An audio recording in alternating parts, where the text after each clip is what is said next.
let's go rapid fire through this. So area and volume formulas that we should know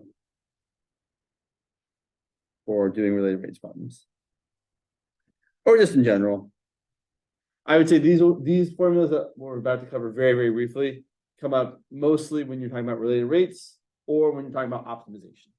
So these you will see for either of those. So let's talk about area first.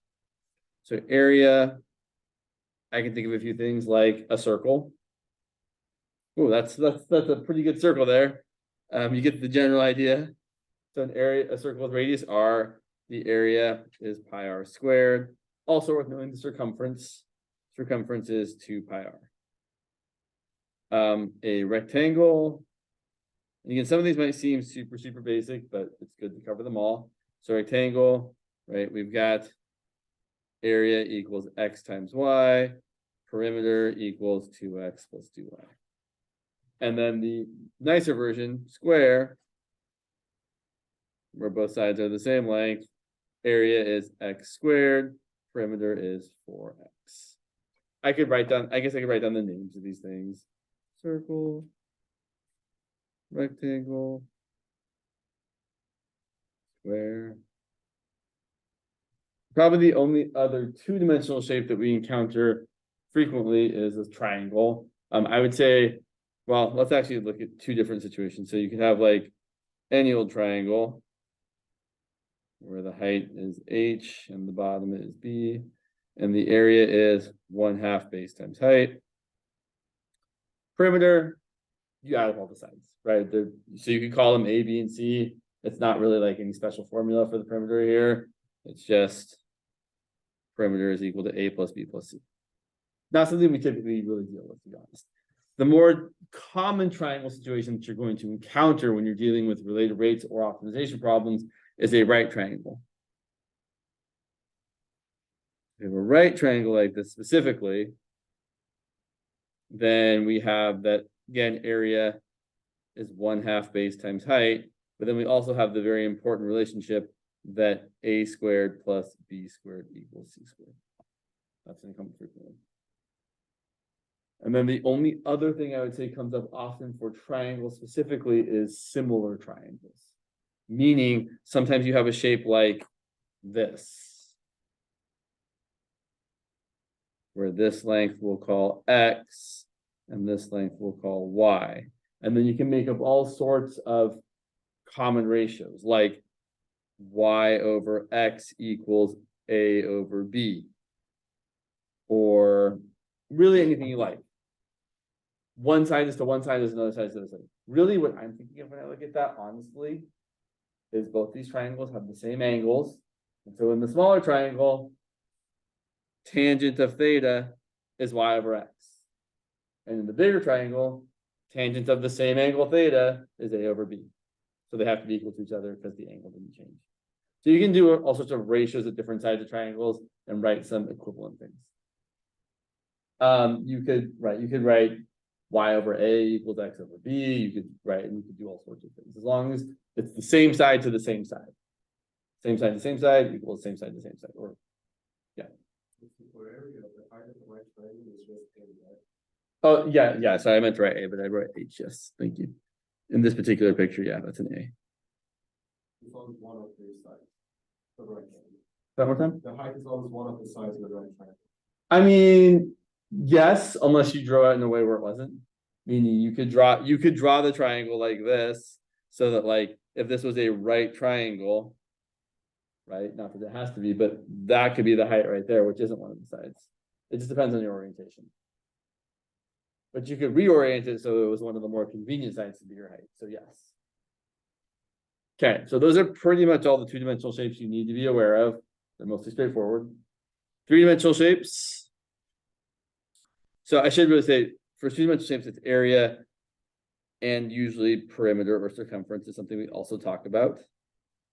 And then for three-dimensional shapes, we often talk about surface area and volume.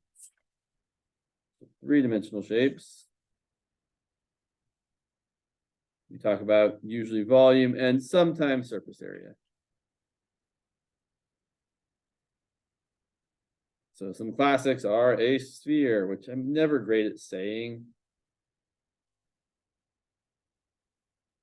There's a sphere with a radius of r. The volume is 4/3 pi r cubed. The surface area is 4 pi r squared. It's kind of neat when you think about it, that like this shape happens to have like the surface area is exactly 4 of those circles worth of area. Seems kind of random, but whatever. The cube.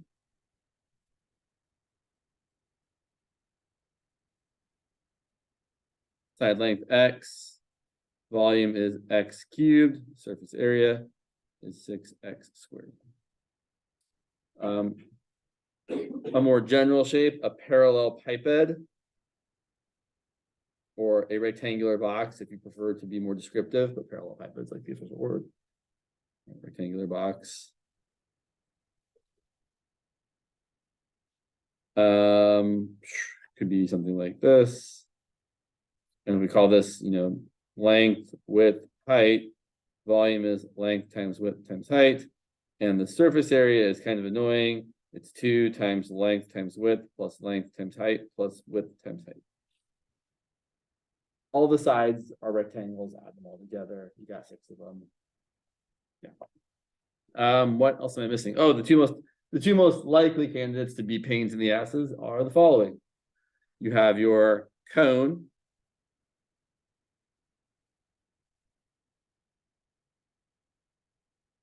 Which with a radius of r and a height of h is a volume of 1/3 pi r squared h.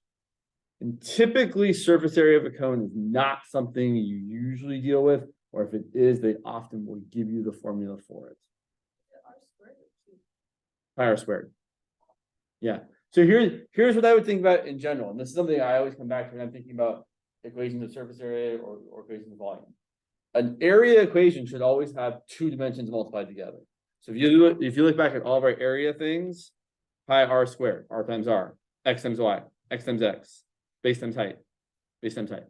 All these area equations have 2 length dimensions multiplied together. Whereas all of our volume dimensions or equations should have 3 dimensions multiplied together. R times r times r, x times x times x, L times w times h, r times h. So all these volume equations all have 3 dimensions multiplied together. Something else I want to say here. Oh, and similarly, all the surface area equations also have 2 dimensions multiplied together, right? R times r, x times x, L times w, L times h, or w times h. And surface area, I'm not going to write for that. Honestly, I don't know the surface area equation for a cone. It's a pain in the ass. It's something like pi times the square root. I don't remember. I would just be making stuff up, but it's annoying. And then finally, cylinder.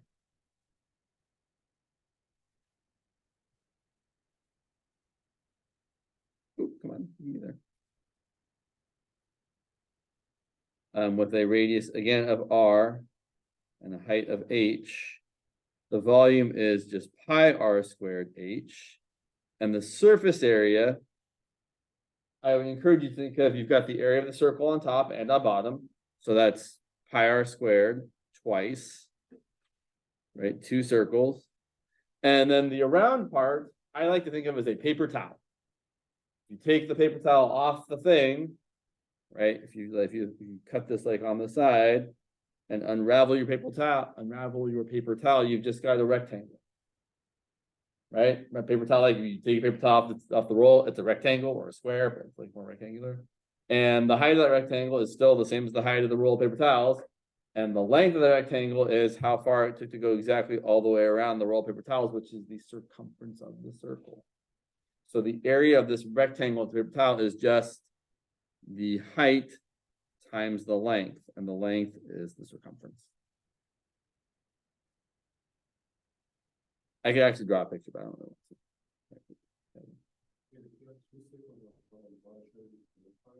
Each circle is pi r squared. So you're getting pi r squared twice. And then this part here. So this part is the top and bottom circle. And this part here is the around part. The paper towels, I like to call it. Cool. I mean, I guess, right, here's the picture I'm thinking of. If I unroll my paper towel, right, there's the edge of it. It's like that, and there's the other edge of it. The height of this paper towel is h, and the length of this paper towel is the circumference of the circle. Cool.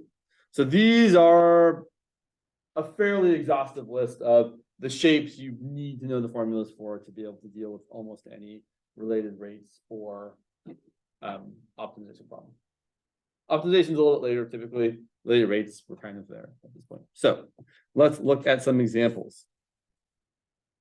Yeah, this one's always a fun one. So let's say we've got the following. I don't know why there's number 2 there, but anyway. The radius. Oh, sorry. Let me zoom out just a tiny bit here. It's always a fine line. The radius of a cylinder is increasing at 3 inches per second. And the height of the same cylinder is decreasing at 4 inches per second. How fast is the volume of the cylinder changing when the radius is 8 inches and the height is 5 inches? So let's draw a picture. Here's our cylinder. And what's happening to our cylinder is it's both getting fatter and shorter, right? The height is decreasing, the radius is increasing. So we are going outwards and downwards. Not that you need to draw those arrows, they're not super helpful, but it's just kind of good to think about what's happening. So in this case, it's not super duper clear if the volume is going to be increasing or decreasing, right? Maybe it's getting wider faster than it's getting shorter, or maybe it's getting shorter faster than it's getting wider. We're going to see. So whenever we're talking about something like this, the first thing you want to do, and I almost didn't do that first, but the first thing you really want to do is label the things that are changing. So I've got radius and height, they're both changing. And then when I start writing things out, I want to identify what's changing. So I know the things that are changing. What is changing? Height, radius, and volume. At least I should be more specific. What are the things in the problem that they have identified that are changing, right? Because technically there are a lot of other things we could say. You could tell me that the surface area is also changing. You could tell me that some weird perimeter measurements, right? Pretty much everything is changing. So the question we should really be focused on is what are the things that they're saying are changing, and what are the things they're asking how they're changing? That's really more specific. That's what we're doing. So specifically, we know that dH dt, the rate of change of height, is, well, actually, I'm going to do that one next. We know that dr dt is 3 inches per second. And we know that dH dt is negative 4 inches per second, because height is decreasing, so its rate of change must be negative. And finally, dV dt, the rate of change of volume, is the thing we are being asked to find. Great. We have the things that are changing, things we want to know how it's changing, and then the second step is to get an equation that relates those variables. So the equation we want is typically the equation of the shape we're dealing with. In this case, it's the volume of this cylinder. So our equation is going to be volume equal to pi times r squared times height. Cool. Normally, most of the time, an intermediate step here would be to then write if you had too many variables, like here, usually you'd be like, oh, I don't want all those variables. You would usually then plug in or try to rewrite this equation so it's a function of just one variable. It's actually not the case here. It's usually the case, but here, since we know how r and h are both changing, we're just going to deal with it. So then after you have the equation, we're going to differentiate both sides. Differentiate with respect to which variable? time. Almost, not always, but almost always time. So it's always time because, right, if you look at all these things, they are all d something dt, d something dt, d something dt. All of our derivatives should be having a dt in the bottom part of the derivative notation, which means we are differentiating with respect to that variable. So derivative of v is the derivative of v. On the right-hand side, the pi that's a constant is going to hang out, but I'm going to have to use the product rule for r squared times h. So the derivative of r squared, and again, right, we're thinking of each of these things as functions of time. So the derivative of r squared is really the derivative of some stuff squared, and it's going to be 2 times my stuff times the derivative of my stuff times h. Plus the other half of the product rule, the r squared gets left alone, and the derivative of h is the derivative of h.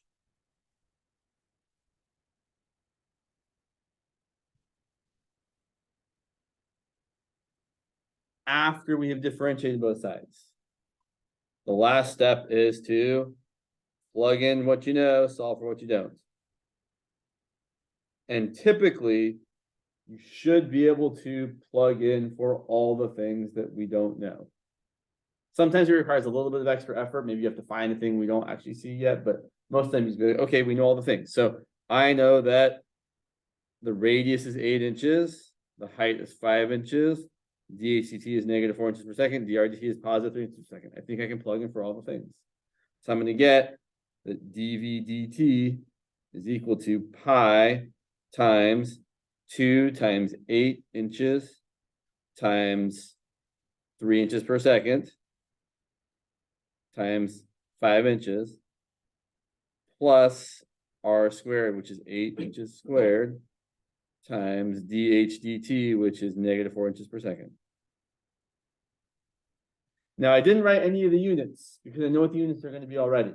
I know that if I'm talking about how volume is changing with respect to time, my unit should be inches cubed per second, or whatever unit of length cubed per unit of time.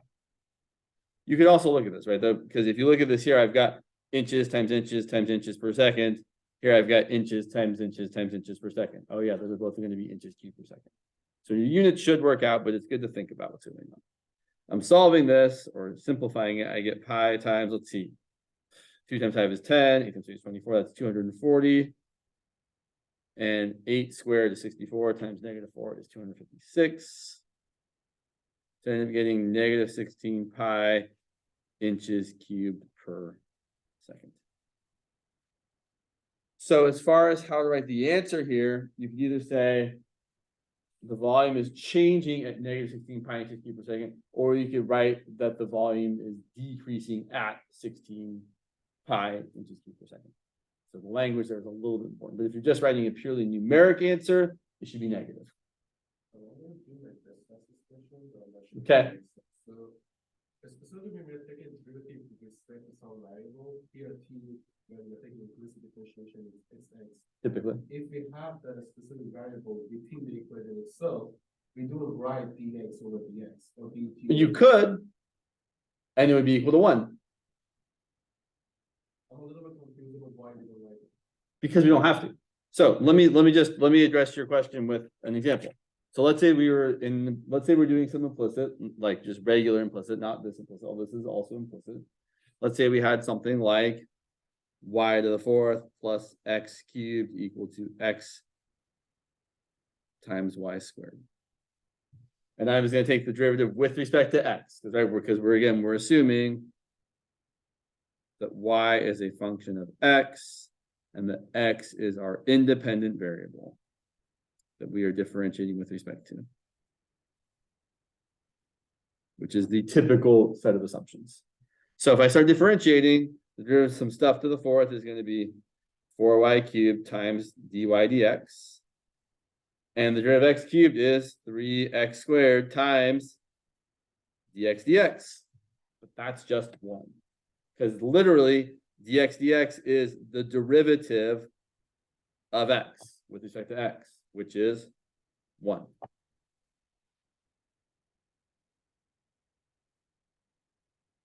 equal to product rule. The derivative of x is dx times y squared plus x times the derivative of y squared, which is 2y to the first times dy dx. But again, dx is just 1. So we don't write that because we don't need to. So it's the same thing that we had to d dx of x, so we have to take x into d over dx. If that was y or any other variable, it would just be dy dx. Right. And it wouldn't be cancelled because we are not taking the variable with respect to x. Right, because dy dx is not just 1. Dy dx is the derivative of y with respect to x. And since I don't know that y isn't just equal to x, y is some function of x. So the change in the function is different from the change in the variable. Yes. Yes. Cool.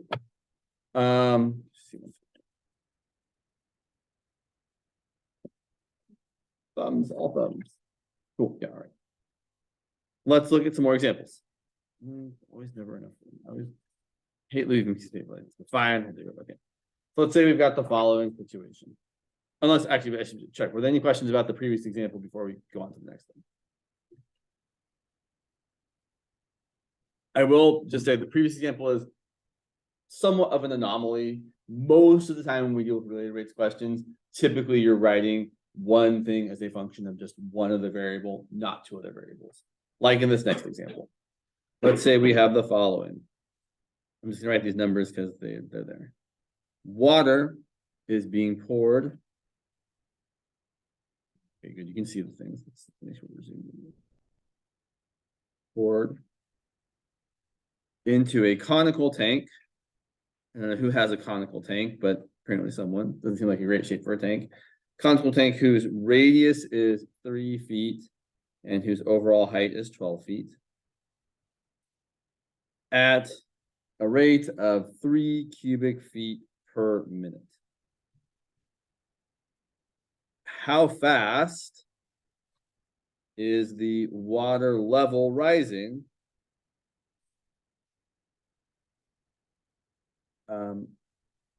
at the instant the water is 6 feet deep?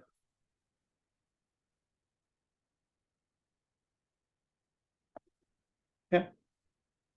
So once again, doing this sort of thing, I'm going to draw a picture. It's always like these related rates problems. Most of the time we're drawing a picture. So here's my cone. Now, nobody said which way the cone was oriented, but if you're thinking about filling a conical tank, it should be point down, like an ice cream cone, right? If you do it the other way, I mean, I guess you could make a tank like that, but it would seem like it'd be challenging to have. So we're thinking about a tank in a typical kind of orientation here. And the radius of this tank is 3 feet. And the height of this tank is 12 feet.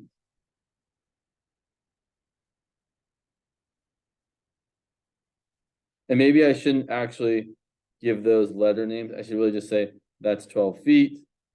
That's 3 feet. So I'm actually going to use R and H for something else. So things that aren't changing, things that are constants, should just get their numerical values, whereas things that are changing are things we actually want to label with variables. So what's changing here isn't the shape of the tank, right? The tank is a constant thing. It's right. It's not like growing or shrinking. What's changing is the height of the water. So we've got some water that we're filling this tank up with. I think I could have used the opposite colors maybe, but I didn't. I used red for water because it's fiery water. I don't know, because I used red. Because I like to write in blue usually. So the height of this water, that is what's changing. It's going up and up and up. And also, I suppose we should note that the radius of the circle at the surface of this water is also something that's changing, right? As the water level gets higher, the radius of that top part is getting bigger, right? Because the circle is getting bigger because it's a higher up part. Okay, so let's identify things. What's changing?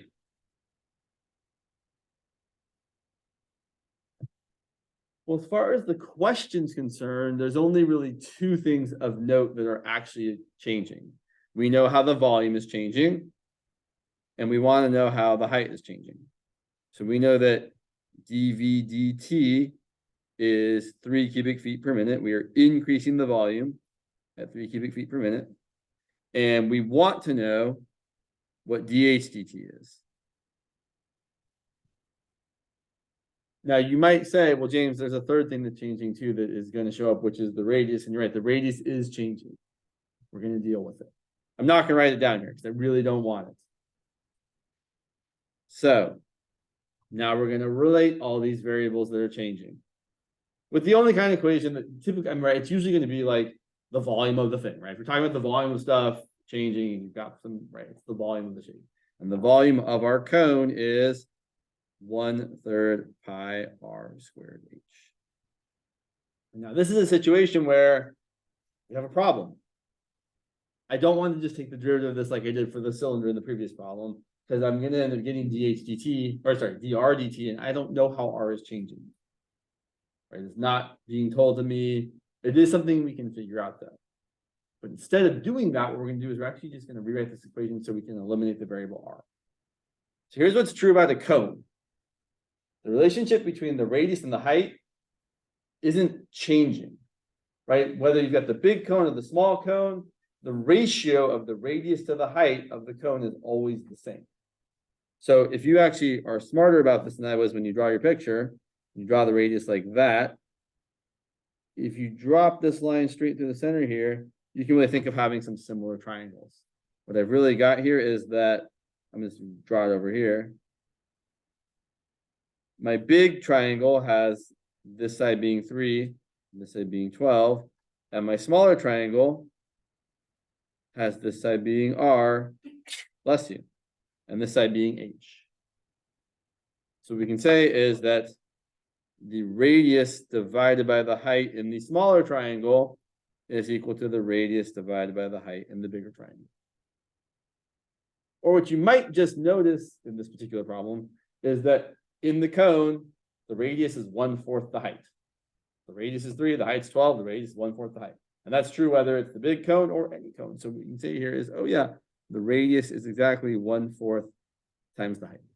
And that is what we're going to substitute in right there. So we can say that our volume is 1/3 times pi times 1/4 the height squared times the height. And then if we simplify it, which we should, we're going to get that the volume is equal to 1/4 squared is 1/16. 1/16 times 1/3 is 1/48. So you get pi over 48 times the height cubed. Notably, still looks correct in that we have a volume thing and you've got 3 dimensions multiplied together. Height times height times height. So we're feeling good. Yeah.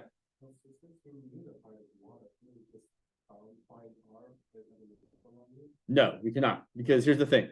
R is changing as the height changes. So you're right. At this one instant, the radius is going to be, I don't know, it's going to be half, it's going to be 1.5. But the problem is you can't start plugging things in until after you differentiate. Otherwise, if you differentiate the things after you plug them in, you'll be differentiating constants and the derivative is 0. So no, we definitely can't, right? So just think about it this way.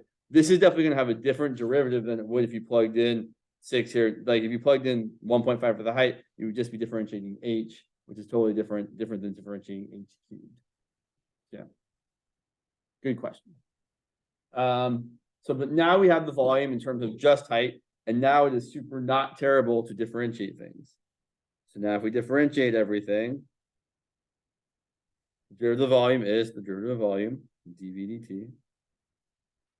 This constant pi over 48 hangs out, and the derivative of height cubed is 3 times height squared times dh dt. Chain rule. Welcome, come on in. We're talking about some related rates.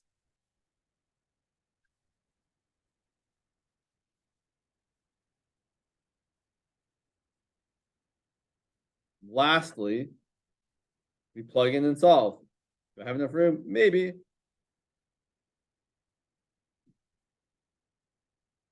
So we plug in and solve. Let's see, we know what dv dt is here. dv dt is 3 cubic feet per minute. So we're going to have that 3 is equal to pi over 48 times 3 times the height squared. The height was 6 feet because that's what we're being asked about, right? How things are changing when the water is 6 feet deep. So 6 squared times dH dt. If I was solving for this, I would try to do one really easy thing, which is I'm going to cancel this 3 and this 3 here, just because I can. And then the rest of it's just going to be, well, I've got 1 equal to 36 pi over 48 times dH dt. So multiply by the reciprocal, 48 over 36 pi equals dH dt. And simplifying, 48 over 36 reduces to something, I think 4/3. Yeah, 4/3. So that's going to be 4 over 3 pi feet per minute is equal to dH dt. So the water level is rising at 4 over 3 pi feet per minute at that moment. So let's go back and let's just, so that everyone who just walked in kind of see what we did here. Let's go back and re-walk through the question. So the idea here was that water was being poured into a conical tank whose radius was 3 feet, whose height was 12 feet, at 3 cubic feet per minute. And we were asking the question, how fast is the water level rising the instant the water happens to be 6 feet deep? So we drew our picture.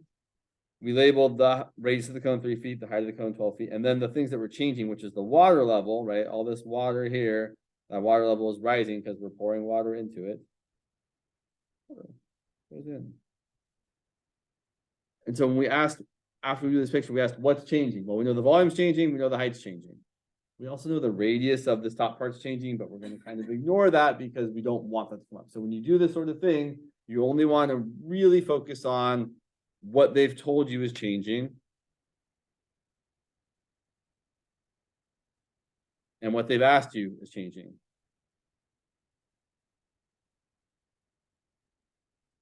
You kind of hope to ignore or deal with everything else.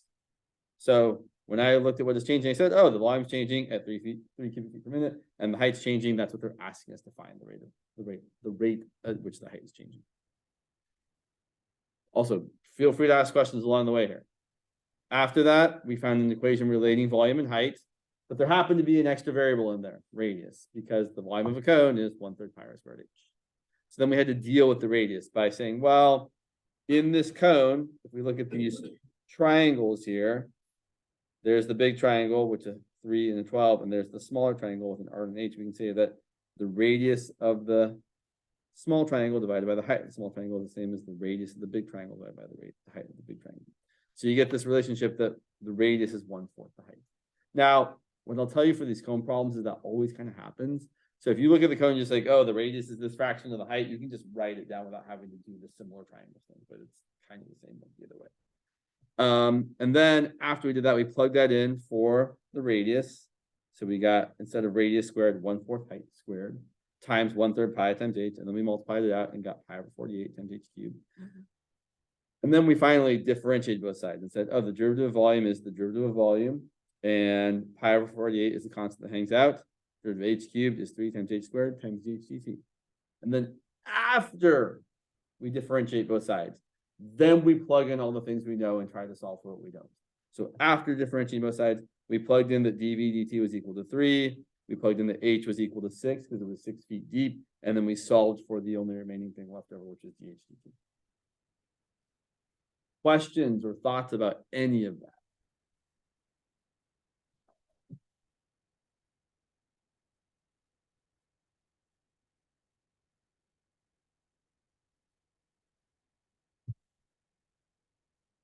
What I'll say about this sort of general process of implicit related rates is this process of these like 4 or 5 steps is kind of always the same.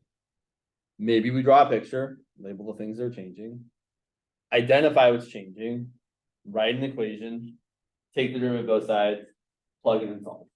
It's kind of always those 4 steps. Yeah, I have a question. Yeah. On number step 3, where does the 3 come from again? Or like the 3 times 8 squared. So what's the derivative of h cubed? Oh, okay, right. Exactly. That's where that 3 is coming from. Other questions? We're gonna do more examples. Just want to give you all the opportunity to ask questions. typically, cones are usually the only kind of shape where you really have to do this extra thing where you've got like an extra R or H in there and have to deal with it. Most other shapes, equations that we end up using, there's usually not like an extra variable that you have to also kind of account for. You can just kind of go straight ahead after you have your equation and write and take the derivative of both sides. Let's look at another example. Yeah. Sure. So still numbering them because why not? I always, yeah, pay for them. At 8 a.m., bright and early. That's not that bright and early, whatever. Pam is 31 miles far away to the west of Jim. That's not me, by the way. I don't go by Jim. Pam walks east at 4 miles per hour. And Jim walks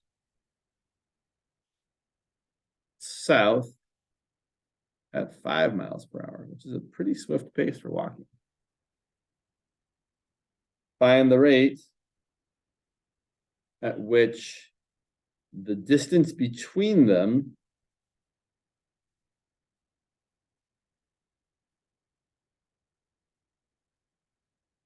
is changing at noon.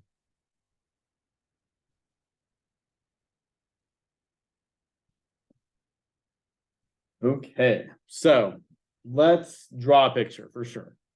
So at the beginning, we know that Pam is 31 miles west of Jim. So they're kind of like on the same horizontal axis. So let's just draw it this way. So here's, let's see, who's to the west? Let's see, which way is west? Never eat, try to eat. Okay, yeah. So, sorry, I'm always like west. Okay, yeah. On the west coast is the west coast. Yes, all right. So we're to the west. Pam is west of Jim. So here's Pam. Here's Jim. And they're 31 miles apart from each other.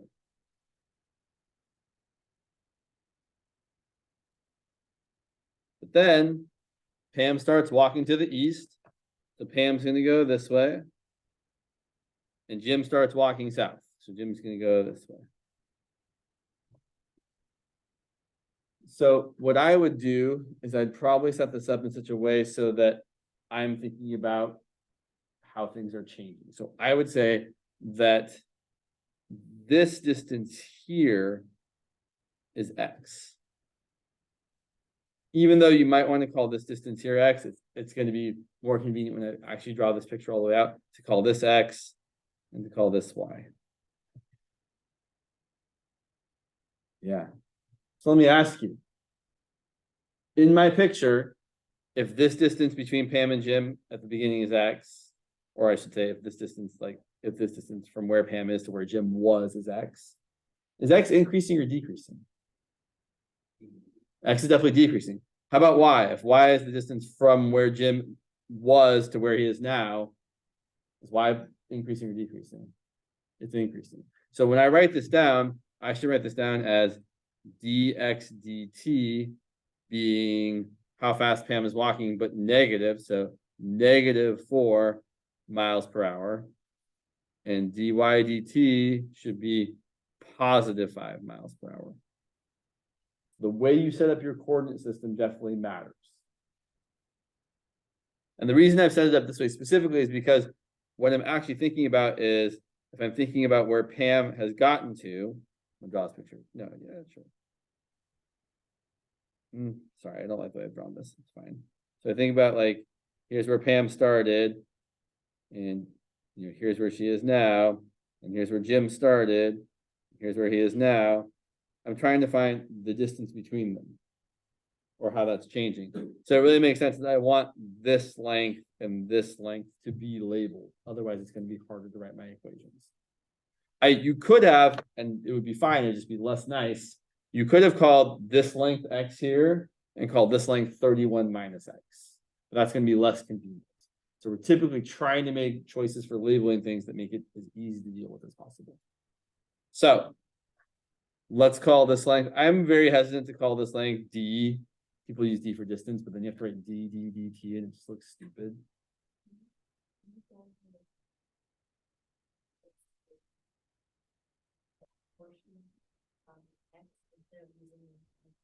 Sure. Well, so typically I want to label the things that are changing, not the things that are constant. So the whole portion here is 31 from where Pam started to where Jim started. So I could have either labeled, if this is where, right, if this is where Pam started, this is where Jim started, and this length, sorry, I drew that poorly. If that length is 31 miles, then I could say sometime later, Pam is here, and Jim's down here.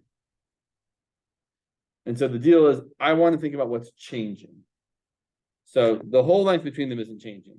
I could either think of this length being X, which is what I chose to do. But we could also have said this length is X here if you really wanted to. We did it that way, and we still called this length Y. The problem is I still want to find an equation for the distance between them. And so if I call that X, then this length here would be 31 minus X, which is totally fine. It just makes for a less nice equation when we come down to it. So you can kind of label things however you want. You just have to be careful about what your equation ends up being at the end. Does that kind of answer your question? Okay, good. So doing it not this way, but this way, we see that if I call this length between, let's call it Z, then we can say that, well, we know dx dt, we know dy dt, and we want to find what dz dt is. Those are the things that are changing and the things we want that are changing. Yeah.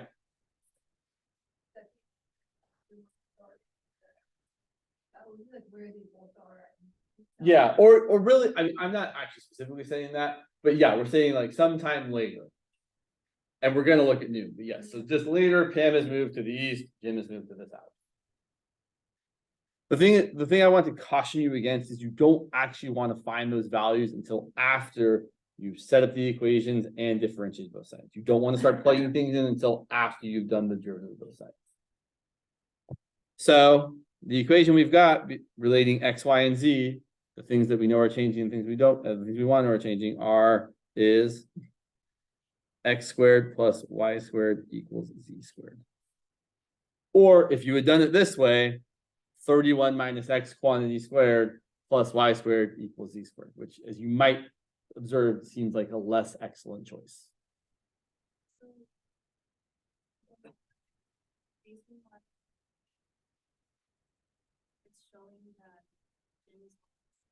Mm-hmm. Mm-hmm. She's walking east. Yeah. Mm-hmm. That's correct. You might, and I might, have wanted to say that dy dt should be negative because we're going like in a downward direction, but we're specifically thinking of y not as the direction, but as how far from where Jim started. Right? So y is how far from this point. Like this point here is kind of like your anchor point. So we're saying, oh, well, y, if y is the distance from here to there, y is definitely a number that is getting bigger and bigger and bigger. That distance is getting bigger and bigger and bigger. Whereas if x is the distance from where Pam is to where Jim, to this anchor point here, x is getting smaller and smaller and smaller because Pam is walking towards that point. So I guess I should say more generally, if you're walking towards the point, the distance between you and the point is getting smaller, so that distance is decreasing. If you're walking away from a point, the distance between you and that point is getting bigger, so that distance is increasing. That's probably the easier way to say it. What would happen if B plus J, the original point that J was, this start increasing? Yeah, definitely. Then we go negative. Well, so I'm not 100% positive the distance between them is decreasing at the moment we're looking at. It could be increasing. Not the distance, I'm sorry. The distance in parallel distance where G was. Oh, sure. Yeah. So then if you got to that point, then dx dt would end up being a positive number. Okay. Yeah. X squared and y squared equals z squared. Is that like the equation where you're going to be using when you deal with these types of problems? Typically, if you got a triangle, a right triangle, usually the Pythagorean theorem is going to show up.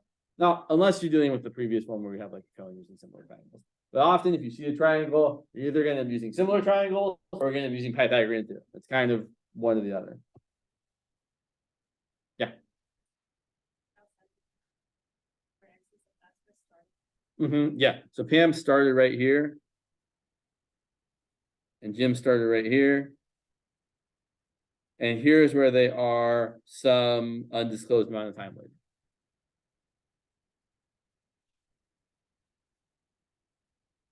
Okay. Got the equation relating them. And since we know how both x and y are changing, we want how z is changing, we're totally cool. I suppose what I said earlier might not be totally factual. Like sometimes you are going to have two things that you know how they're both changing. You're just going to take the derivative of both things. The one we did first, some of you missed, use the product rule, which I feel like usually if you're in that situation, you often can find one thing and solve for the other. But here we're just going to take the derivative of everything. So what's the derivative of x squared? 2x times dx dt. You can write x prime, but dx dt is the more evocative thing to write, right? It's going to be like, oh yeah, dx dt, that's how x is changing with respect to time. And we know what that is already. And then you're going to have 2y times dy dt equal to 2z times dz dt. And one thing we can do to make our lives a little easier is you can divide both sides by 2 really easily, right? You can make those 2's goes away. You don't have to, but you certainly can. So now, after we've differentiated, we're going to plug in what we know and solve for what we want to know. So, do I know x? Well, they didn't specifically state it, but we know how to figure it out, right? If we're walking at 4 miles per hour and 4 hours have elapsed, we have walked 16 miles, which means x is going to be 31 minus 16, which is 15 miles. So x is going to be 15 miles.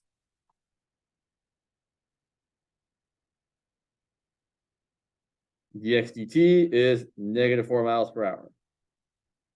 Y, well, if we've gone 5 miles per hour for 4 hours, we've gone 20 miles. So y is going to be 20 times dy dt, which is 5 miles per hour, equal to the z value, which, well, if we know that this length is 15 and this length is 20, we can use the Pythagorean theorem to find the third side. And here's what I'm going to tell you, because it's going to happen a lot. People are going to try and make these problems come out so that you come up with perfect Pythagorean triples. No one wants to be doing like large number squared plus large number squared, square root of that. And so what you really have here is you have a 3, 4, 5 triangle that's been multiplied by 5. If you take your 3, 4, 5, make it an actual triangle, and you multiply all the sides by 5, you get a 15, 20, 25 triangle. So the third side, the hypotenuse is just like 25. You can also do the Pythagorean theorem, right? You can say, okay, the square root of 15 squared plus 20 squared is the square root of 225 plus 400, which is the square root of 625, which is indeed 25. But you don't have to do that. If you can see you have a 3, 4, 5 triangle that's been multiplied by something, or a 5, 12, 13 triangle that's been multiplied by something, or an 8, 15, 17 triangle that's been multiplied by something, those are all pretty common Pythagorean triples that come up. Then you can just use that knowledge. So here we're going to have that z is 25 miles times the thing we want to find. Explain again why it's 25. Sure. So looking at this picture here, we've been walking for 4 hours. So this length here, when we actually plug in the value, well, we've walked for 4 hours at 4 miles per hour. That would have been 16. This is 31 minus 16, which is 15. And y, well, if we walk for 4 hours at 5 miles per hour, that's going to be 20 miles. And then we can either use the Pythagorean theorem, right, and say 15 squared plus 20 squared equals z squared. So z is equal to the square root of 15 squared plus 20 squared. Or we can recognize that it looks like a multiple of everyone's favorite Pythagorean triple, which is the 3, 4, 5 triangle. So if you take a 3, 4, 5 triangle, that is a Pythagorean triple, right? 3 squared plus 4 squared equals 5. Actually, I should point out, when I say Pythagorean triple, all I mean is a nice right triangle where all the sides are integers. That's the Pythagorean triple. So 3, 4, 5 is like everyone's favorite Pythagorean triple. The next one is 6, 8, 10. Just multiply by 2. And then you can get these other ones where you say, well, you can really take the 3, 4, 5 triangle and multiply the sides by any number you want. And you'll still get a similar triangle. and they'll still meet the Pythagorean theorem. So I decided, well, I know one side's 15, I know one side's 20. So if I take 3 and 4 and multiply them both by 5, I get 15 and 20. So if I multiply the other side by 5, I get 5 times 5, which is 25. So that's what I was doing there. So just to kind of go along with that for 1 second, if in the future you're doing some math problem and you see a triangle where the sides are something like, 60 and 80, you're like, oh, that looks like a 6, 8, 10 triangle, which is really a 3, 4, 5 triangle multiplied by 2. So if it's a 6, 8, 10, but I multiply everything by 10, it's going to be a 60, 80, 100. So you can kind of easily find the third side without having to do all the arithmetic. Okay. Lastly, we have to still solve for dz dt. So let's see, I'm going to get negative 60 plus 100. So that's 40 divided by 25 is equal to dz dt. Or reducing that fraction, dz dt is equal to 8/5, which is 1.6 miles per hour. Meaning the distance between them is increasing because the rate of change of the distance between them is positive. Two questions. First one is the way you found the distance at that specific time is minimal. You're just plugging T4 here. Right. Not to the derivative, just to the original, I mean, I didn't really have any equations to plug into. I could have written equations for how long this was and how long this was, but we didn't really need to. I didn't actually plug them in anymore. So the derivative is changing 4 miles per hour. Right. So wouldn't that just find the derivative by how many? Sure. But I wouldn't say I plugged it into the derivative. I just used the fact that the derivative is 4 miles per hour and that 4 hours had elapsed to be like, oh, I traveled 16 miles. Okay. Because So 4 it's kind times. of like plugging it in, but Kind of. Yeah. that was the first question. The second question is, I'm still not sure why the derivative is negative. I was talking about the magnitude, Which derivative? the derivative of dx over dt. Because, so let me ask you. Here's x. Here's x. Is x increasing or decreasing? It's decreasing. Yes, there you go. That's why dx dt is negative. So we only care about the magnitude, not the direction. So x is not a measure of direction. X is a measure of the length between this point that Pam is at and this point here. So it's only the distance between some point and j. Right. One Right. dimension. Okay. Now there might be an issue if we walk too far, but we're kind of avoiding that. Question over there? Yeah. Okay, cool. Other questions? I want to circle back around to, again, pointing out the process is the same. We found the things that were changing. We found an equation relating them. We took the derivative of all things with respect to time. And then we plugged in the things we knew and solved for the one thing we didn't. And it took a little more work here to find all the things that we quote unquote knew, but eventually we were able to plug in for everything that we needed to get the one thing that we didn't know. So it's the same 4 or 5 steps every time. Sometimes it's more complicated depending on the situation, but it's always the same kind of idea. Yeah.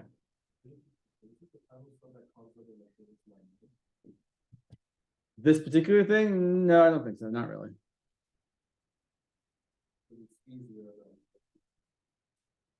That depends on your perspective. Some people will think this is harder than physics. Some people will think physics is harder than this. I am personally of the perspective that physics is harder because I do this all the time. But there are physics people who are like, this related rate stuff is weird math magic. Sure. So what I did was, so first of all, are you comfortable with the fact that this side of the triangle is 15 and this side of the triangle is 20? Okay, so what I did, and again, there's really 2 ways to get there. So I'm gonna see this over here. So I took my triangle. It looked like this. I said, okay, this side's 15, this side's 20, and it is a right triangle. So one method that will always work, you can do the calculation. You say, well, I don't know what z is, so I'm going to say that 15 squared plus 20 squared is equal to z squared, and then take the square root of both sides. So z is equal to the square root of 15 squared is 225, 20 squared is 400. Add them together, you get 625. And 625 is 5 times 5 times 5 times 5, or it's the square, it's 25 squared. So this is equal to 25. That's kind of the longer way of getting there, but you can always do it that way. And sometimes you'll have to do it that way because the numbers won't be super nice. The trick or the shortcut I was using was saying, oh, well, this triangle is similar to this triangle, where those two legs of the triangle are 3 and 4. Because 15 is really just 3 times 5, and 20 is just 4 times 5. So I can take this very famous 3, 4, 5 right triangle and multiply all of its sides by the same constant, in this case 5. Meaning that if this side is 3 times 5 and this side is 4 times 5, then this side has to be 5 times 5, which is 25. That's the trick I was using there. If you don't like this trick, you're not comfortable with it, it's totally fine. You don't have to use it. But it is the thing I want to mention is so many times these triangles are going to be right triangles where the numbers are nice that you can get away with being like, oh, I'm pretty sure it's some sort of 3, 4, 5 triangle that someone multiplied by a terrible number. I'm just going to use that back. So you might look like in the future, you might see a triangle where the legs are, or maybe they give you that, maybe they're super sneaky. They give you the hypotenuse and they're like, okay, well, here are the legs of my triangle, or a leg and a hypotenuse. And using the fact that I know that this looks like a 3, 4, 5 triangle, so they've multiplied everything by 10. I know instead of a 3, 4, 5, I have a 30, 40, 50. So that's kind of the trick we're abusing here. Just be careful, right? If you're not sure, you can always go back to actually just using the Pythagorean theorem, which is totally fine. It just takes a little more time. Okay. So just so everyone, also just so you all are aware, some often used Pythagorean triples.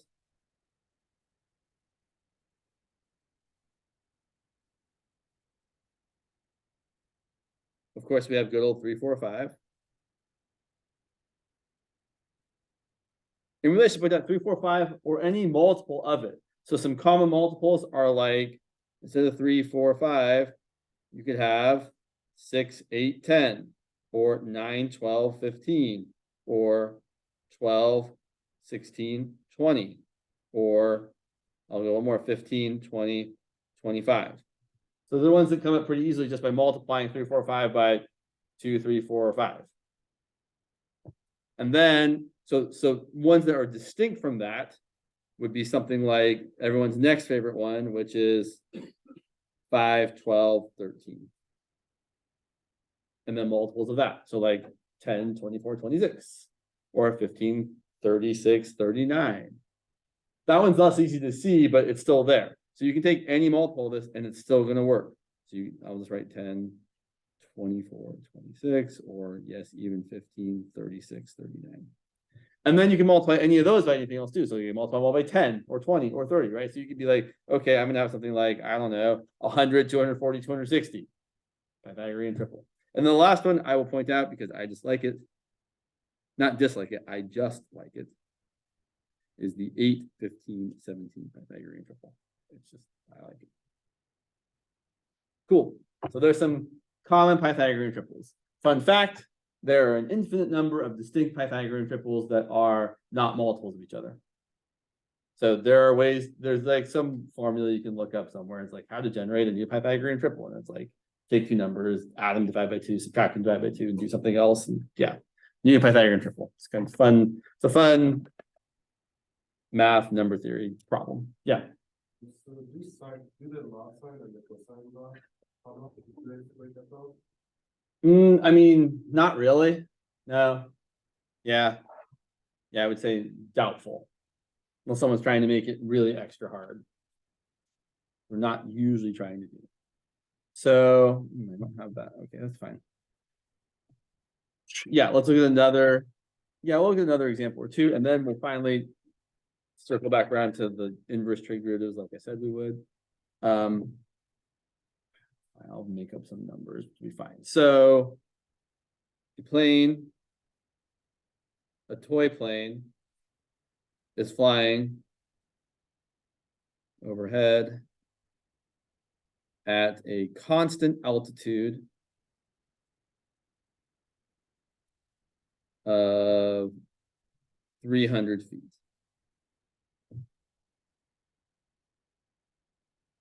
And constant speed of 40 feet per second.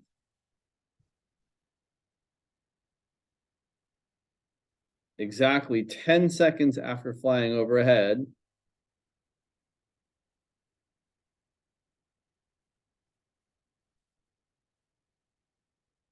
how fast, over my head, how fast is the distance between me and the plane increasing? Distance between, sorry, that's terrible. Plane and myself increasing. Really, I should say how fast is the distance changing to not give away that the answer is going to be positive. But once you draw the picture, I think it's relatively obvious to see that it's positive. Yeah. What are the words I've written? Yeah, Sure. Let me just read the whole thing again so everyone can be so we make sure you go. So a toy plane is flying overhead at a constant altitude of 300 feet and constant speed of 40.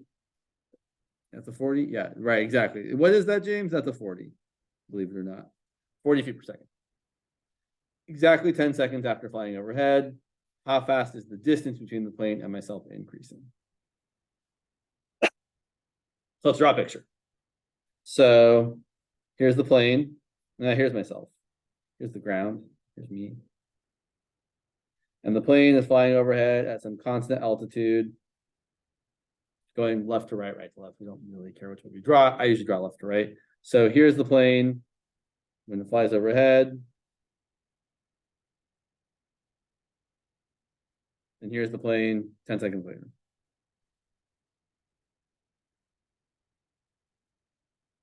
Okay. And so what I'm curious about is how fast is the distance between myself and the plane changing, clearly increasing, right? Because as the plane goes further away from me, our distance is getting larger and larger and larger. How fast is that distance changing? So as is typical, I need to label all the things that are changing. So what I'm really thinking about is this situation here, where this is the triangle of interest. And in this triangle, the distance between me and the plane is definitely changing. I often call that distance S, or Z is also fine. I like S for some reason better. I don't know why. Probably S for like position. I typically don't use D because again, writing DT just feels weird. And then this height here is not changing, right? The altitude of the plane is constant. So when things are constant, we should just give them their constant values. That's going to be 300 feet high. But this length is changing. So what I would say is the length, the distance the plane has flown from when it was directly over my head to where it is now, I'm going to call that length X. So what's changing?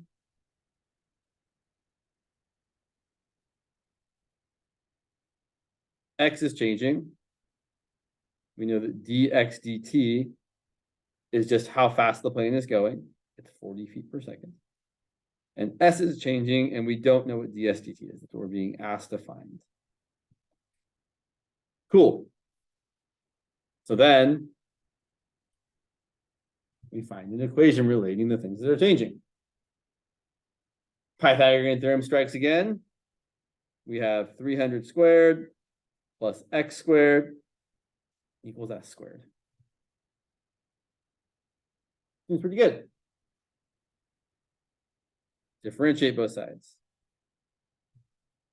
Derivative of 300 squared? 0. Yeah, 0. Derivative of x squared, 2x times dx dt. Derivative of s squared, 2s times ds dt. We are being asked to find ds dt, meaning we should be able to plug in for every other thing in this equation. So I don't know what x is explicitly because they didn't tell me, but we can find it very easily.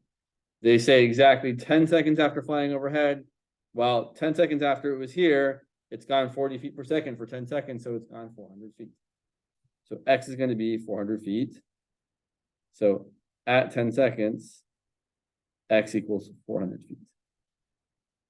So I'm going to get 2 times 400 feet times dx dt, which is 40 feet per second, equal to, I guess I could have canceled the 2's, but I didn't, so it's too late now. 2 times, okay, let me ask everybody to think about for just 1 second. If the height's 300 and x is 400, you should be able to make a pretty good guess that s is going to be how many hundred?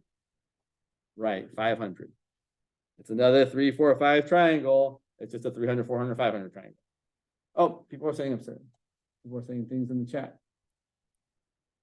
I guess they answered their own question. Hopefully. I don't know. Now I'm like, go with the previous. Yeah, okay, cool. Good, awesome. So then I didn't write the units, right? But let me just point out the units, if you did write them, right, this would be 400 feet, this would be 40 feet per second, this would be 500 feet, and we're left with still having to solve for ds dt.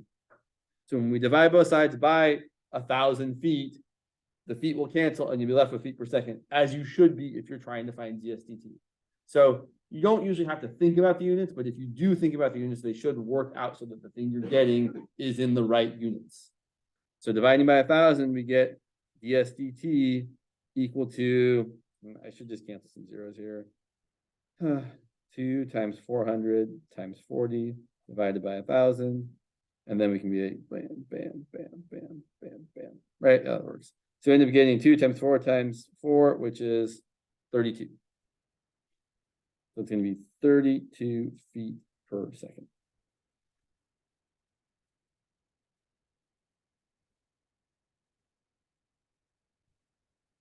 Let me just make sure. Feels like it's too small. 4,000. Nope, that's right. Okay. Sometimes the numbers don't feel very big. So I'm a little confused about why, because we take the derivative of 300 as constant, because earlier in the cylinder problem, we had a number that was constant at the beginning, and it changed over time. What number was constant at the beginning? It was, I think, the height of the water. In the cylinder or the cone? The cone, sorry, the cone. Within the cone, the water height was same in the beginning. Right, but I'm going to point out, we're filling the cone with water. Is the water height constant or changing? Changing, exactly. So it gets a variable name.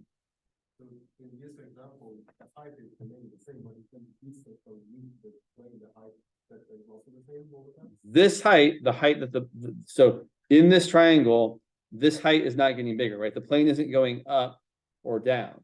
It's staying at the same elevation. So the height of the plane is above the ground is always going to be 300. It's not changing. So this thing in this picture is definitely constant.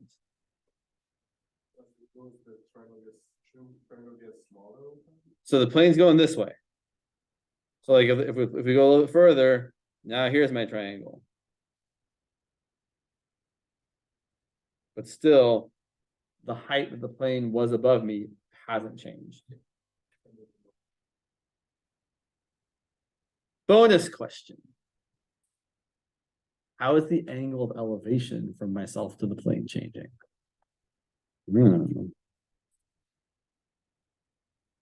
But you're a bonus question. Lucky us, a bonus.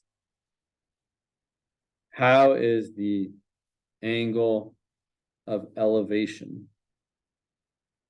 from myself to the plane changing? So first things first, it's good to think about what your answer should be. Specifically, if we think about the situation where the plane is flying further and further and further to the right, should the angle from myself to the plane be getting larger or getting smaller? I think it's getting smaller. Well, I guess we should think about, so the question is, different question. What is the angle of elevation? It's the angle from the ground to the plane. So this is your angle of elevation. This is not your angle of elevation. So now that we know what the angle of elevation is, we can say, oh, as the plane gets further away, I have to cite lower and lower and lower. My angle is getting smaller and smaller and smaller. So we should expect, after we calculate this, that the rate of change of the angle of elevation to be negative because it's decreasing. Is there a question? Okay. So let's go ahead and work it out. Let's draw the picture again.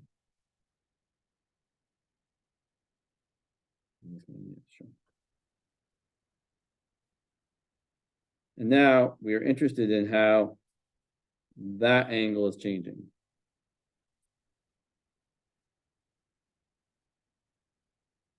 I should say, how is the angle of elevation from myself to the plane changing at the same moment?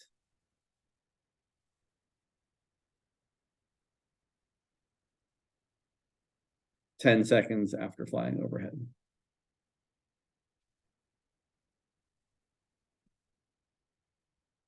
So the idea here is that we need to identify what's changing again, but we have to be a little bit more selective in what we're going to write down. So what's changing? Well, the only thing that we know that's how it's changing all the time is dx dt, right? We know that, I should say, we know how x is changing. X is changing. We know that dx dt is 40 feet per second. You could argue, and you would not be wrong, you could say, well, James, you also know how dx dt is changing at this one moment. You could use that. But then what if I said, asked a different time, you'd be like, well, then we don't, so we should use it. So the idea here is that you should really only try to use the things that you are given in the problem to answer any of the questions. Even if you found something, that's not 100% true. You should, yeah. It's a good idea, but it's not always what we do. So I'm just going to say, I'm going to try and use this, and I'm going to try not to use dx dt. So x is changing, and I want to know how theta is changing. I'm interested in knowing how the angle of elevation is changing. So I need to write an equation involving the things that are changing and preferably nothing else that is changing. If you have the option, you always want to try and write your equation involving only the variables of interest. So what trig function could I use to write an equation that involved theta and x and not s? Tangent or cotangent. Either one will work. Because I'll point out this angle theta here is the same as this angle here, right? The alternate interior angle theorem or something like that from geometry. Who knows? Geometry, whatever. I'm pretty sure that's what it's called though. So what we can say is, you could say tangent of theta is equal to opposite over adjacent. I don't like the way that looks personally. I don't want to have to take the derivative of 300 over x, so I'm going to make a different call. I'm going to say instead, cotangent of theta is equal to x over 300. Or even better, who wants fractions? 300 times cotangent of theta is equal to x. That seems extra nice. So you can totally do a little bit of manipulation before you take the derivative of both sides. Totally valid. Okay, so there's our equation. Now we're going to differentiate both sides as typical with respect to time. So the derivative of 300 cotangent theta is going to be 300 times derivative of cotangent theta times d theta dt equal to dx dt. Something to notice. If the things you have said are changing, or the things you want to find how they're changing aren't showing up in your derivative, it means you probably are missing something. So these things that I'm looking for should show up when I take the derivative of both sides. Because the rates are related, yeah. Why?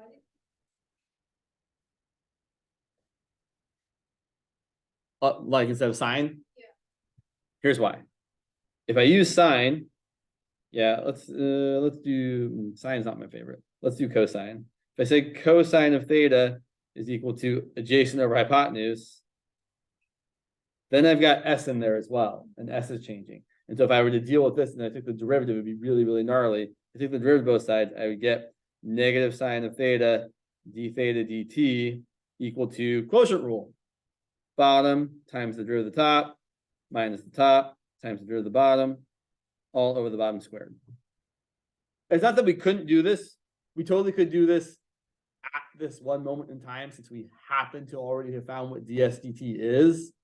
But if someone said to do this instead of 10 seconds later, 20 seconds later, then you have to go back and calculate ds dt again and then plug it in here. So the idea is to use as few variables as possible. And what we already know, because we know that dx dt is always 40 no matter what, because it's flying at 40 feet per second to the right. Yeah, good question. So it's not that you couldn't do this, it's just more work. So now we're going to plug in what we know. So I know that I have negative 300 times, we'll deal with cosecant squared in a second here, times d theta dt equal to dx dt, which is 40 feet per second. Oh, sorry, I'm plugging in some new stuff.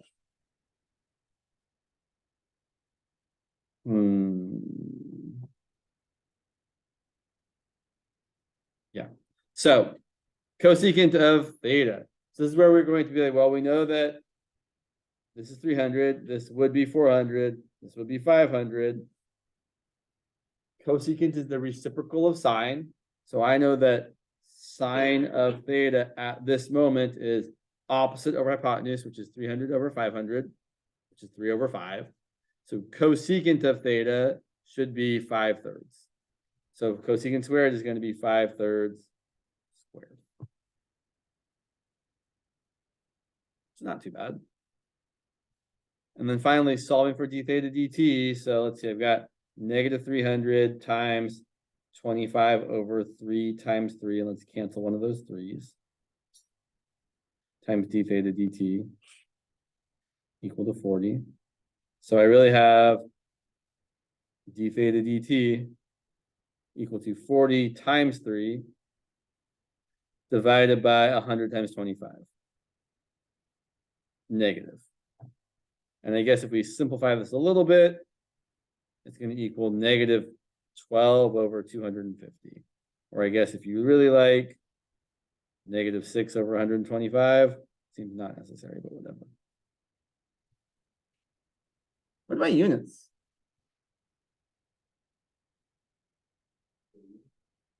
Just radians? Radians per second in this case.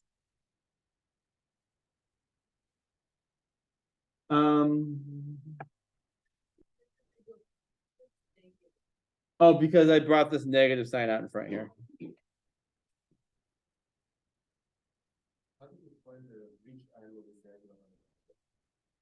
So the angle of elevation is just the angle from the horizontal ground to the thing that you're looking at.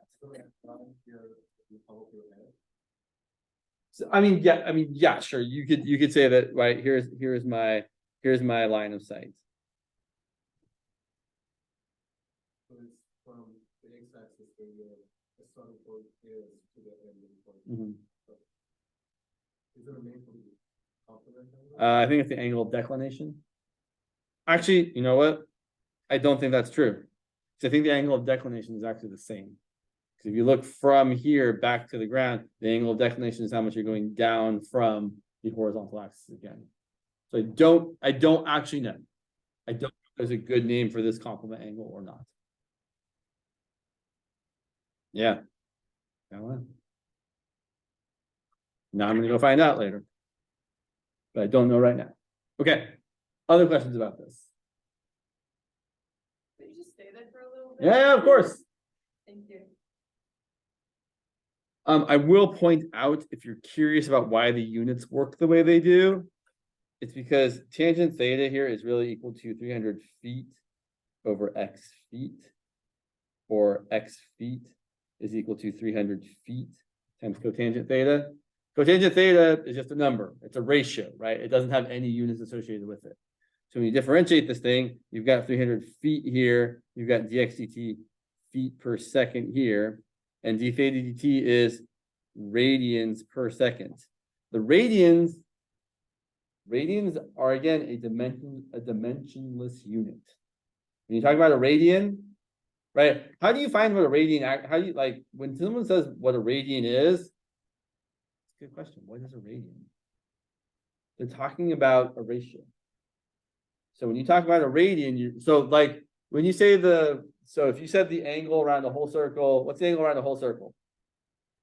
360 degrees, or in radians, 2 pi radians. But the way you're getting those 2 pi radians is you're taking the circumference, which is 2 pi times the radius, and dividing it by the radius. And you're getting a measure of length divided by a measure of length, and the units of length cancel out. So when you talk about radians, there are no units. I'll draw you all a picture. Sure. Yes, I derived it. I differentiated both sides here. So I took this equation, 300 cotangent theta equal to x, and then I took the derivative of that. And got 300 times negative cosecant squared theta times d theta dt equal to dx dt. Wait, 1 second.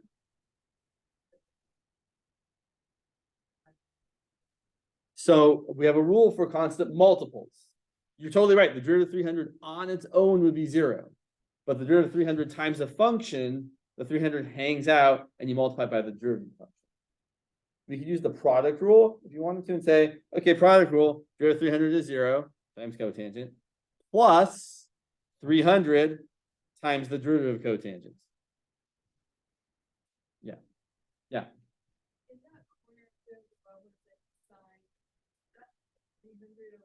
500. Opposite over hypotenuse. Yeah, sorry, I know. It doesn't look much better, but you know, it's a little better. Sorry, my 5s always look like 3s, kind of. It's just, yeah, I don't know how to fix it. Given the angle of elevation, could you find us and the BS over Given the angle of elevation, we have X, I don't know, maybe. but that's not something that you No. know. Oh yeah, I was gonna draw you a picture. So real quick, like here, just so you all know, if you've got a circle whose radius is r, and who you want to find like what this angle is in terms of radians, what you're really doing is saying, well, this arc length s, that angle is just equal to the arc length divided by the radius length.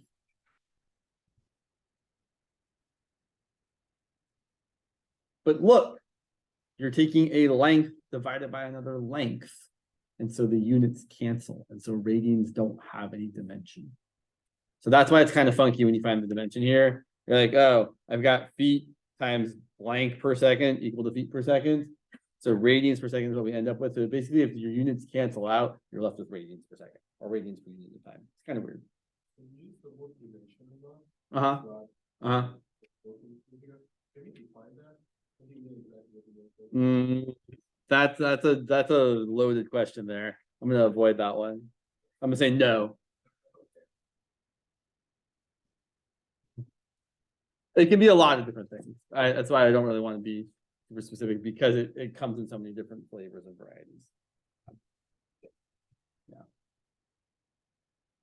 Okay, so let's switch gears a bit and talk about inverse trig. I know we briefly talked about inverse trig a while ago, so I was trying to get you one example, but I feel like we should visit it again. So let's go ahead and look at, yeah, let me do this first.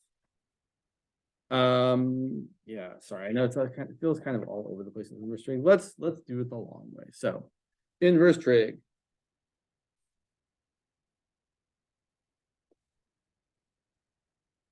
I believe now let's just do it. So the way this kind of works, and I know we talked about this a tiny bit before, but I'm going to do it again, is when you're finding the inverse trig functions, you have to take your original function and do what you usually do when you find an inverse function, which is switch x and y.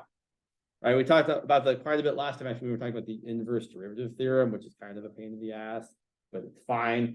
You can switch x and y. So for example, if I'm looking at y equal to sine of x, it looks like this.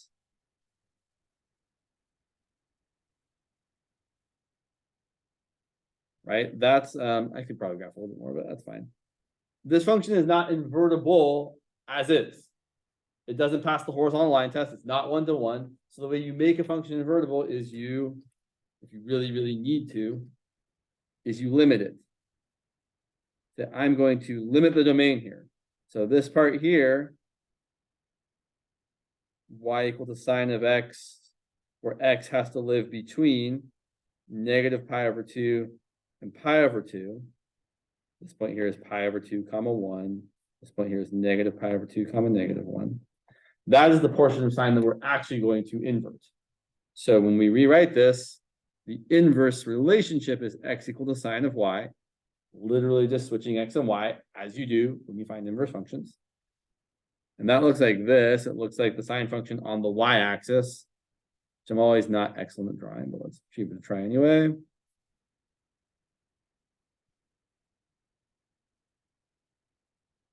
Sure.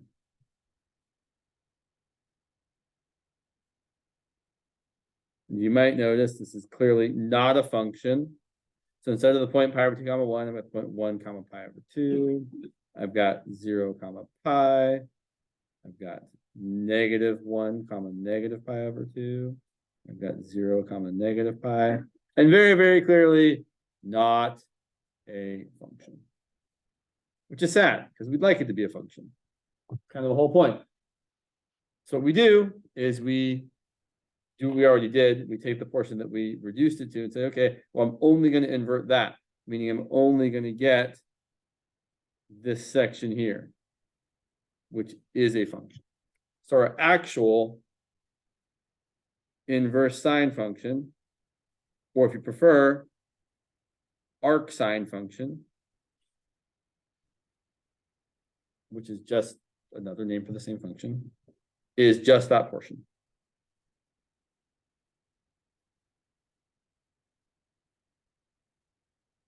Oops, I blew it. Sorry, I was trying to draw it nicely and I kind of drew it not nicely. So it starts at the point negative 1, negative pi over 2, goes to the origin and ends at the point 1 comma pi over 2. One reason it's called the arc sine function as opposed to the inverse sine function, it's called both, is because you're literally finding the arc length, because that's just the angle measure. That's just you're finding the angle. Kind of neat. So how do we deal with the inverse sine function? Well, let me ask you all.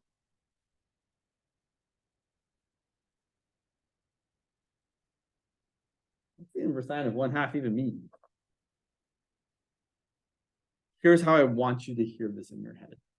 Arc sine of 1/2, the word you should say in your head is the angle whose sine is 1/2.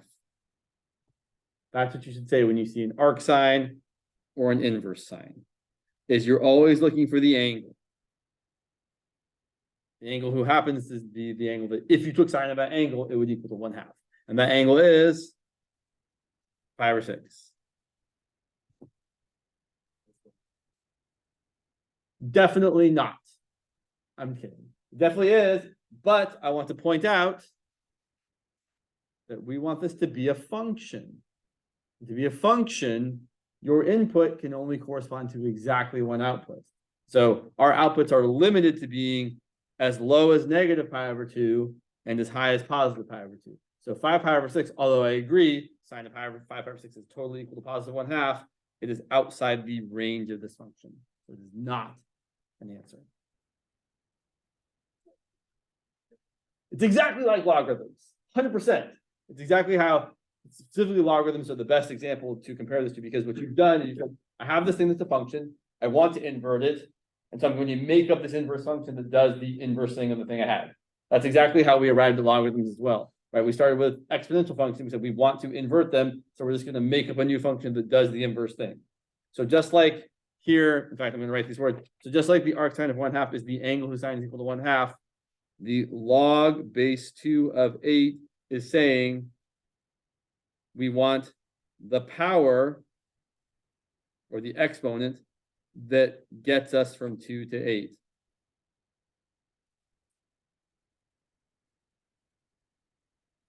That's kind of the idea, right? You're undoing the thing you were doing before. So in a similar way, the inverse sine of negative 1/2 is definitely not. Which is the same thing as negative pi. They're the same, but they're not really the same. So here's the word you should be using. Those angles are coterminal. They terminate at the same place on the unit circle, but they definitely don't have the same numeric value. Negative pi over 6 is approximately negative 1/2. 11 pi over 6 is pretty close to 5. They're definitely numerically different, even though they represent the same angle on the unit circle. And the problem is we have to be extra careful because we are limited. We have to be between negative pi over 2 and pi over 2. You can't go bigger than pi over 2. You can't be 11 pi over 6. So this is going to be negative pi over 6. Here's the nice thing about inverse sine specifically. If you know inverse sine of a positive number, inverse sine of the corresponding negative is just the same corresponding negative angle. So if you happen to know that the inverse sine of root 3 over 2 is equal to pi over 3, then you automatically know the inverse sine of negative root 3 over 2 is negative pi over 3. Great for inverse sine, and also is great for inverse tangent. And you might have noticed I left out one of them. It does not work that way for inverse cosine. Sad, but true. Okay, so let me just double check one thing here. Sorry, I got notes all over the place, and I want to see one particular note. Oh yeah, cool. Right on. Yeah. Okay, I think we're good. Yeah. Okay, so let's look at inverse cosine. We'll look at inverse tangent, and then we'll talk about the derivatives. So inverse cosine, same sort of deal. We start with y equal to cosine x. We draw it. Best of our abilities. Like this.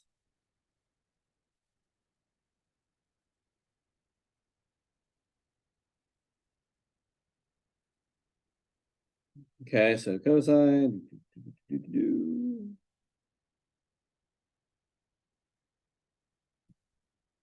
And once again, not a one-to-one function. Doesn't pass the horizontal, line test. So if we try to just invert it by switching x and y, say x equals cosine of y, you got the same sort of not function thing happening on the y-axis here, where you've got instead of the point 0, 1, you've got the point 1, 0. Instead of the point pi negative 1, you've got the point negative 1 pi. And you've got pi over 2 comes 0, 0 pi over 2. So it kind of looks like this. And then you got this point here. Okay, James. Well, kind of is generous. And just like before, we want this to be a function, so we're going to limit the cosine function's domain to where it's 1 to 1. We're going to select from 0 to pi. And then the range will also have the same thing. It'll be from 0 to pi. So the actual inverse cosine function, y equal to the inverse cosine of x, or y equal to the arc sine of x, arc cosine of x, apologies, is going to look like this portion of cosine that starts at 1, 0 and ends at negative 1 pi.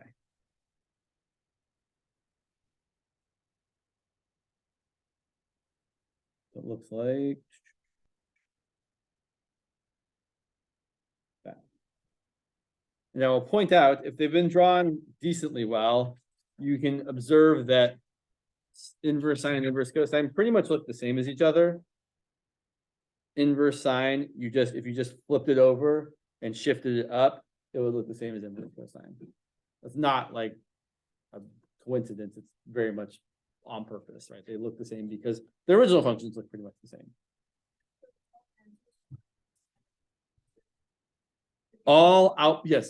Whenever you find, so in fact, let me write down two things here. So when you talk about inverse sine, you should say that the range for inverse sine, all the values are between negative pi over 2 and pi over 2. Whereas for inverse cosine, the range is exactly from 0 to pi. So yes, all of your answers will be positive angles.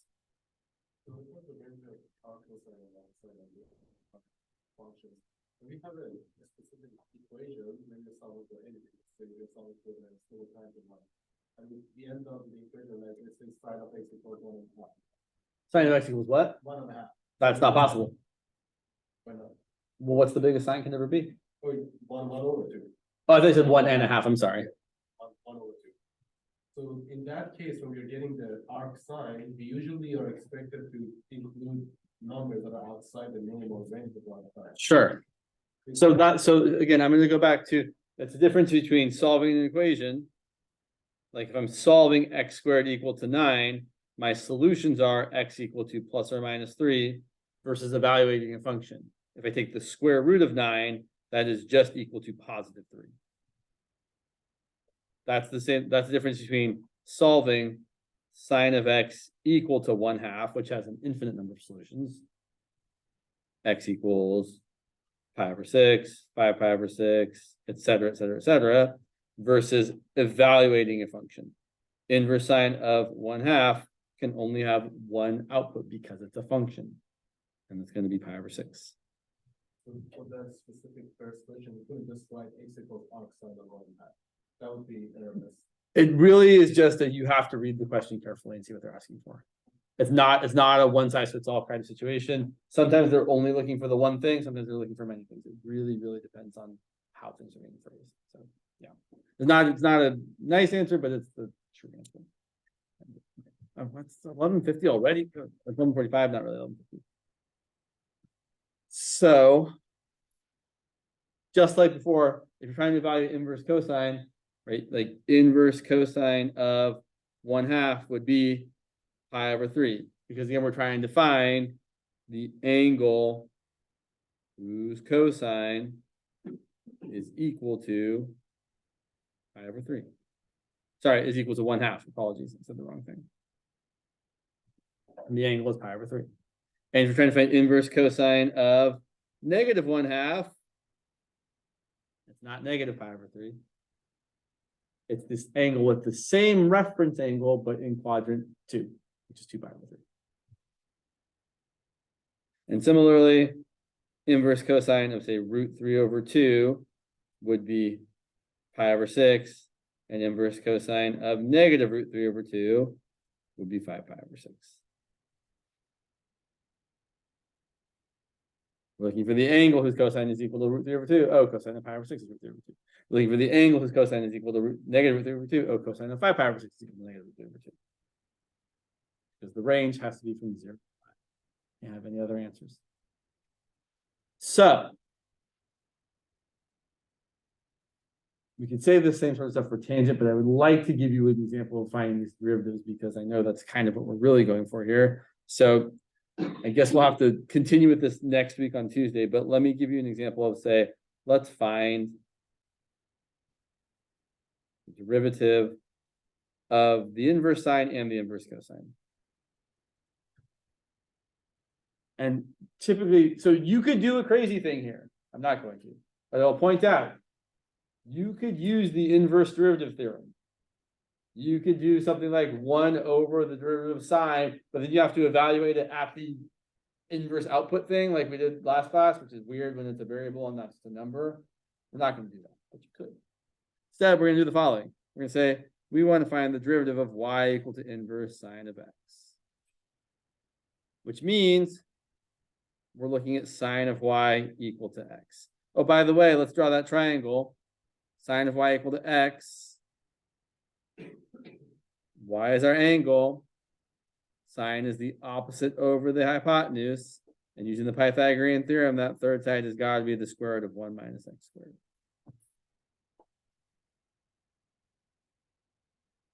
I know I'm going a little fast, but you can find it. It's not too bad. So then if I take the derivative of both sides, the derivative of sine of some stuff is cosine of the stuff times the derivative of the stuff equal to the derivative of x, which is 1. So now, solving for the derivative, dy dx is equal to 1 over cosine of y. And looking at my triangle here, cosine of y is the adjacent over the hypotenuse, so it's going to equal 1 over the square root of 1 minus x squared. And now that we've talked about it a little bit more in depth, I can confidently say that I know that this angle y, which is equal to the inverse sine of x, and the inverse sine of x lives between negative pi over 2 and pi over 2, which is in quadrants 4 and 1. If my angle is in quadrant 1 or 4, cosine of that angle had better be positive. So there's no worry about a plus or minus a square root deal here. It's simply the plus part because we're in the right place. Sure. So I will point out that y is between pi over 2 and negative pi over 2. Pi over 2, negative pi over 2. Quadrant 1, quadrant 4. And in quadrant 1, all trig functions are positive. And in quadrant 4, cosine is positive. So no matter what you get for inverse sine of something, if you take cosine of that, it has to be positive. Because you're in quadrant 1 or 4. Now, here's what's really great about this. I know I have a minute and a half. I can do it.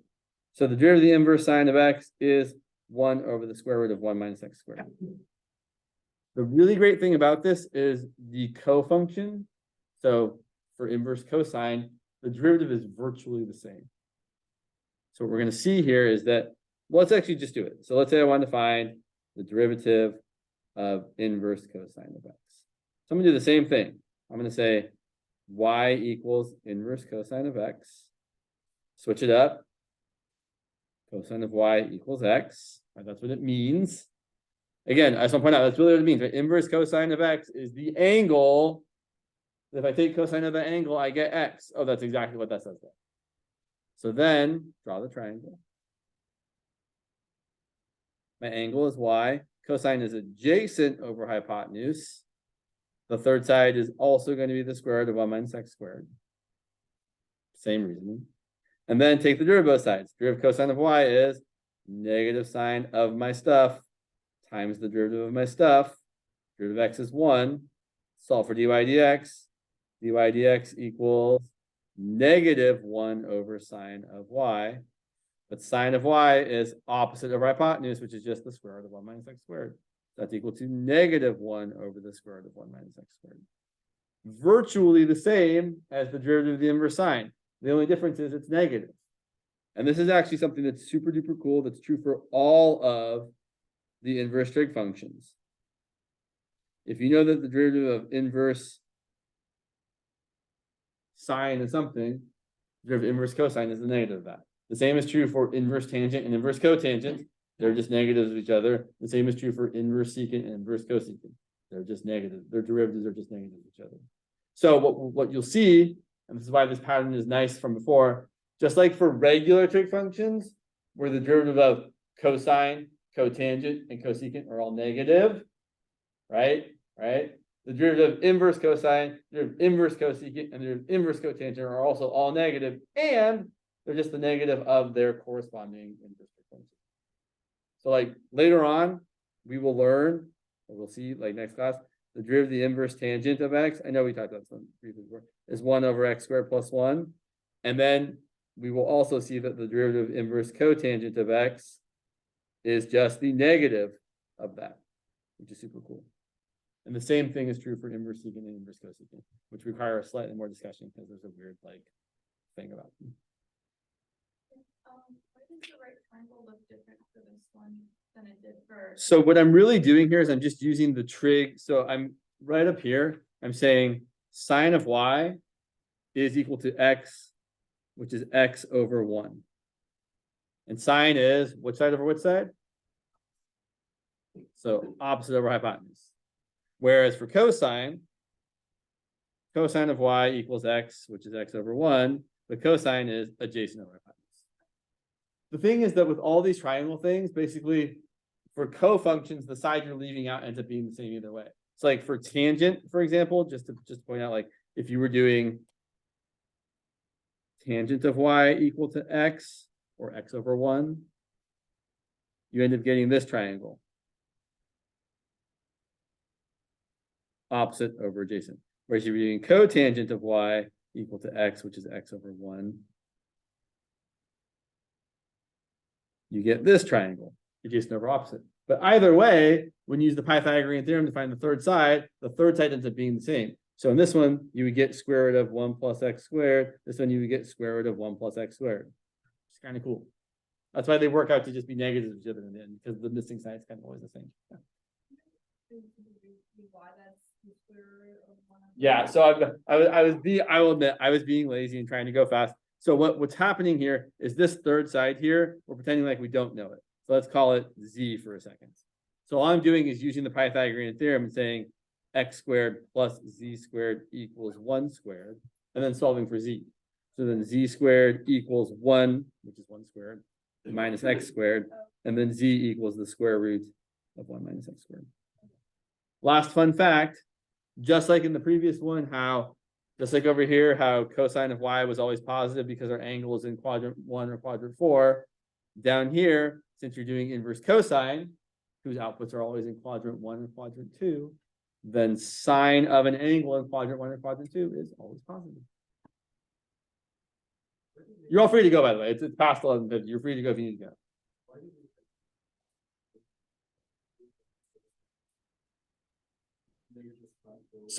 But here's what I want to point out. So when you're solving this right here, technically, when you take the square root of both sides, I should really be writing z equals plus or minus the square root of 1 minus x squared. But then I can justify that it's always positive because that angle y is in quadrant 1 or quadrant 2, and sine of an angle in quadrant 1 or quadrant 2 has to be positive. Yeah, cool.